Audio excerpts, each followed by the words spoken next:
Breaking చూస్తున్నాం. రెండో ప్రపంచ యుద్ధం తర్వాత ఎప్పుడూ లేని స్థాయిలో అమెరికా దాడికి సిద్ధమంటోంది. అయితే ఇరాన్పై భారీ సైనిక చర్యకి అమెరికా రెడీ అని చెప్పి ట్రంప్ సంచలన వ్యాఖ్యలు చేశారు. దాడికి సిద్ధం, కానీ ఒప్పందానికి సంబంధించి ఒప్పందానికి కూడా అవకాశం ఉంది అని చెప్తుంటున్నారు. ట్రంప్ ఒక డబుల్ గేమ్ మాట్లాడుతున్నట్టుగానే అర్థమవుతోంది. దాడికి సిద్ధమంటున్నారు, కానీ ఒప్పందానికి అవకాశం ఉంది అంటున్నారు. అమెరికా సైనిక హెచ్చరికతో ప్రపంచవ్యాప్తంగా హైటెన్షన్ వాతావరణం నెలకొంది. అమెరికా దాడి చేస్తే ఇరాన్ డిసైసివ్ అటాక్ తప్పదని చెప్పి అల్టిమేటం జారీ చేసింది. ఇక అమెరికా ఇజ్రాయెల్పై ప్రతీకారం తీర్చుకుంటానంటోంది ఇరాన్. మిడిల్ ఈస్ట్లో మరోసారి వార్ సైరన్ మోగింది. దాడి చేస్తే వదిలేది లేదు. అమెరికాకు ఇరాన్ స్ట్రాంగ్ మెసేజ్ ఇస్తోంది. ఇక యుద్ధం మొత్తం కూడా అమెరికా, ఇరాన్ ఇవన్నీ కూడా చాలా చిట్ట చివరి అంచులో ఉన్నాయి. ఏ క్షణమైన ఒక భయంకర ఆల్రెడీ యుద్ధం జరుగుతూనే ఉంది, కానీ ఇది ఒక మూడో ప్రపంచ యుద్ధానికి దారితీసే పరిణామాలు ఒక చిట్ట చివరి అంచున ఉన్నాయి. ఎందుకంటే ఫిబ్రవరి 28 మొదలైనటువంటి యుద్ధం అలీ ఖమేనీ మరణం తర్వాత నుంచి సుమారుగా 3-4 నెలల పాటుగా కంటిన్యూస్గా నాన్ స్టాప్గా, maybe this is the 5th month, 5 నెలలు అవుతోంది, కంటిన్యూస్గా జరుగుతూనే ఉంది. అయితే ఈ పరిణామాల్లో ఇక్కడి దాకా వచ్చిన తర్వాత ఇప్పుడు చిట్ట చివరి అంచున ఈ యుద్ధం ఒకరిపై ఒకరు వార్నింగులతో కొనసాగుతోంది. ఏ క్షణమైన ఇది భయంకరమైనటువంటి యుద్ధంగా మళ్ళీ మారే అవకాశం ఉంది. ఇక అమెరికా, ఇరాన్ ప్రపంచ మార్కెట్లోకి మళ్ళీ టెన్షన్ మొదలైంది. గల్ఫ్లో హైలైట్ కొనసాగుతుంది. క్షణం క్షణం పరిస్థితిని కూడా గమనిస్తూ ఉన్నాయి దేశాలన్నీ. దౌత్య చర్చలతో పాటు యుద్ధ హెచ్చరికలు, మిడిల్ ఈస్ట్లో ఉత్కంఠ కొనసాగుతోంది. ఇక ఒప్పందానికి ఇరాన్ అంగీకరించింది. ఇది ట్రంప్ చేసినటువంటి కీలక ప్రకటన. హార్మూజ్ జలసంధిని వెంటనే పూర్తిగా తెరవాలని ట్రంప్ డిమాండ్ చేశారు. ఒప్పందం అమల్లోకి వస్తే అమెరికా దాడులు ఆపే అవకాశం కూడా ఉంది. ఇక మిడిల్ ఈస్ట్లో సంక్షోభంలో కీలక మలుపు తిరిగింది. ట్రంప్ ప్రకటనతో ఉత్కంఠ రేపుతోంది. మెంటల్ ట్రంప్ ఒక్కోసారి ఒక్కోటి మాట్లాడుతున్నారు అంటే ఇరాన్ చెప్తోంది. ట్రంప్ తుత్తర నిర్ణయాలపైన గల్ఫ్ కంట్రీస్లో కూడా హైటెన్షన్ వాతావరణం ఉంది. ఒకసారి ట్రంప్ చేసిన ట్వీట్ కూడా చూద్దాం. The USA is locked and loaded and ready to go against the Islamic Republic of Iran. So ఏం చెప్తున్నారు? అమెరికా ఈజ్ లాక్డ్, అన్ని రకాలుగా సిద్ధంగా ఉంది, అండ్ లోడెడ్ అంటే అన్ని రకాల అస్త్రశస్త్రాలతో సిద్ధంగా లాక్ చేసి పెట్టి ఉంచాం, and ready to go against the Islamic Republic of Iran, వాళ్ళకి వ్యతిరేకం అవ్వడానికి సిద్ధంగా ఉన్నాం. At levels of military terror, strength and power not seen since World War II. రెండో ప్రపంచ యుద్ధం తర్వాత అంతటి తీవ్రమైనటువంటి పరిణామాలు ఎప్పుడు కూడా మిలిటరీ టెర్రర్ ప్రకారంగా, స్ట్రెంగ్త్ ప్రకారంగా, పవర్ ప్రకారంగా చూడనటువంటి ఒక సందర్భం, ఒక సిచ్యువేషన్ ఇది అన్నట్టుగా చెప్తున్నారు ఆయన. Despite this, we have just been asked by Iran and other Middle Eastern countries to hold off any attack in that perimeters of the deal has been agreed to. So మాకు చాలా Gulf countries నుంచి, middle eastern countries నుంచి, Iran నుంచి ఒత్తిళ్ళు వచ్చాయంట. We have just been asked by Iran, వాళ్ళు అడిగారంట. So ఇప్పుడున్న సిచ్యువేషన్లో మీరు దాడులు చేయకండి అని చెప్పి చెప్తున్నారు. So this would include the immediate, complete and total opening the Hormuz strait. So దీంట్లో ఏమేమి అంశాలు ఉంటాయి? కంప్లీట్గా, ఇమీడియట్గా అండ్ ఫ్రీగా, ఓపెన్గా స్ట్రైట్ ఆఫ్ హార్మూజ్ని తెరిచివేయాలి. And to end Iran's nuclear threat, ఇరాన్కి సంబంధించిన న్యూక్లియర్ థ్రెట్ని కూడా నిలిపివేయాలి అనే రకంగా కూడా ఈ అంశాల్లో ఉంది. So based on this request I have agreed for further benefit of the world and likewise the survival of a successful and prosperous Iran to cancel the attack subject to be being able to rapidly make a deal. So ఇవన్నీ అంశాలు అంగీకరిస్తే డెఫినెట్గా యుద్ధం నుంచి వెనక్కి తగ్గుతాం. అదే ఆలోచనతో ఉన్న ఒప్పందానికి మర్యాద, గౌరవం ఇస్తున్నాం కాబట్టి డెఫినెట్గా మేము వెనక్కి తగ్గుతున్నాం. రిక్వెస్ట్లో భాగంగా, బేస్డ్ ఆన్ దిస్ రిక్వెస్ట్లో భాగంగానే మేము వెనక్కి తగ్గుతున్నాం. So benefit of the world, ప్రపంచానికి మంచి జరుగుతుంది, future benefits of the world. So ప్రపంచ దేశాలకి మంచి జరుగుతుందనే ఉద్దేశంతోనే ఇవన్నీ నిర్ణయాలు తీసుకుంటున్నాం. The country of Israel joins me in this commitment. Israel కూడా నాతో పాటుగా చేతులు కలిపింది. సో మేమిద్దరం కూడా ఈ ఒప్పందానికి కట్టుబడి ఉంటాం. Get to work everybody and get it done. So తొందరగా ఇది నిర్ణయం తీసుకోండి, డెఫినెట్గా ఇది త్వరగా అయిపోయేలా చూడండి అని చెప్పి ఆయన ట్వీట్ చేశారు.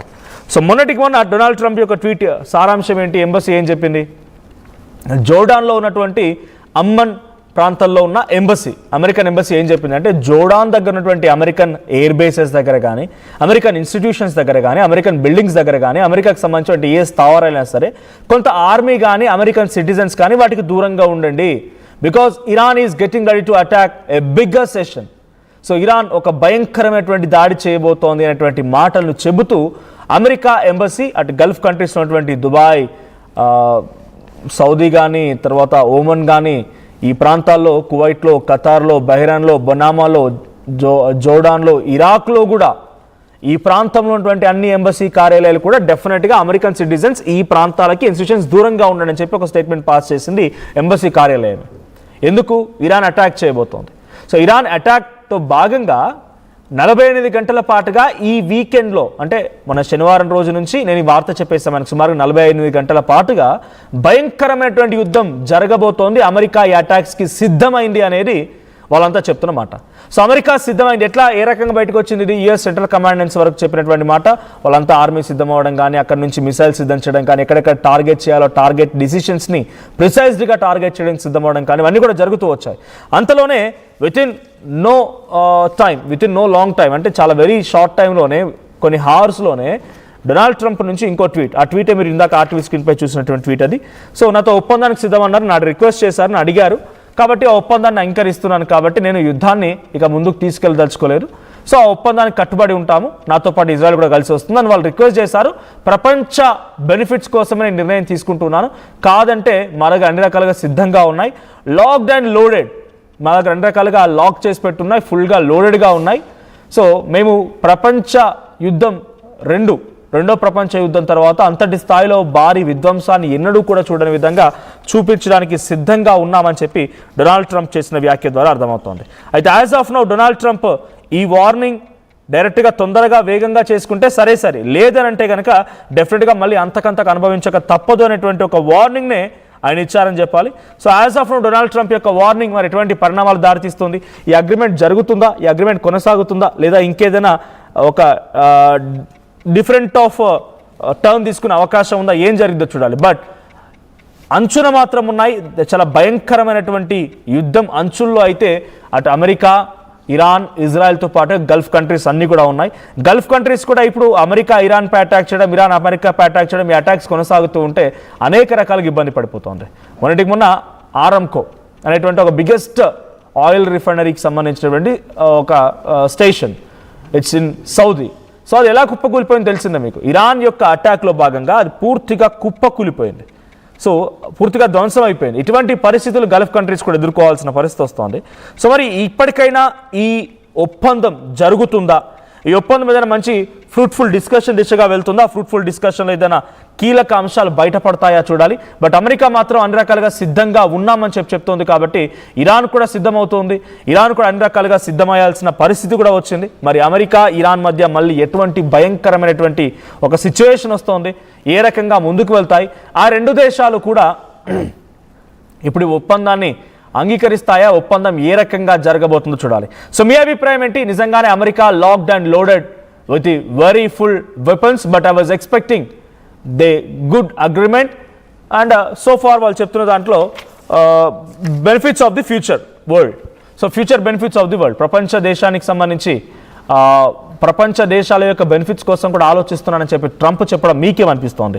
సో ట్రంప్ నిజంగా జెన్యూన్గా ఉన్నాడా, లేదంటే ఇంకా దీని వెనక ఏదైనా స్కెచ్ ఉండే అవకాశం ఉందా? గతంలో కూడా ఒక 5 days పాటుగా రెస్ట్ ఇస్తున్నానని చెప్పి 5 hours అటాక్ చేసిన ట్రంప్ మరి ఈసారి ఇలాంటి అటాక్తో ముందుకెళ్తాడో చూడాలి. ఒకసారి స్వయంగా ట్రంపే మాట్లాడుకొచ్చారు ఈ అంశాలపైన. ట్రంప్ ఏం మాట్లాడారో చూద్దాం. A big stake in that, so does the world, so we're looking at it. So, Canada, have you decided on a punishment yet for the wildfires? I have, yeah. You'll find out about it soon. I don't want to say that, Steve. I can't say that. But it was going to be a massive attack. It was going to be an attack that would have been by far the biggest attack since World War II. But they've asked us not to do it. They said, please don't do it. And their neighbors said that too. And so we're just going to see whether or not we can make a deal toward the denuclearization. Yeah, well, they start tomorrow. On Jay Clayton, what's your perspective on him? Just to do a great job. He's outstanding, as you know. He's an outstanding man. You look at his education. He was the head of, and he was immediately, very early at a young age, went to the head of Sullivan and Cromwell, one of the most prestigious, maybe the most prestigious law firm in the world. He